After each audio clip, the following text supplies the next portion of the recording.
40 برس کی عمر کے بعد حضور نے کوئی کاروبار دنیاوی نہیں کیا، یہ معلوم ہے آپ کو؟ بہت بڑے تاجر تھے، ایکسپورٹ امپورٹ کا بزنس، شام قافلہ لے کر جا رہے ہیں، وہاں سے قافلہ لے کر آ رہے ہیں، یمن قافلہ لے کر جا رہے ہیں، یمن سے واپس آ رہے ہیں، الخبر کے علاقے کے اندر لگتا تھا بہت بڑا تجارتی میلہ، وہاں جا رہے ہیں، واپس آ رہے ہیں۔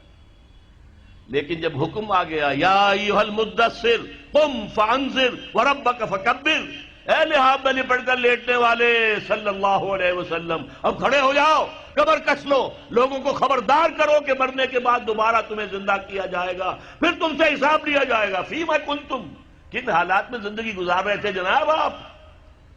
کیا اسلام کا غلبہ تھا؟ نہیں ہے اللہ، اسلام غالب تو نہیں، تم کوشش کر رہے تھے غالب کرنے کی، سوائے شرمندگی کے اور کیا ہاتھ آئے گا؟ اللہ تعالیٰ کی حجت تو قائم ہو جائے گی۔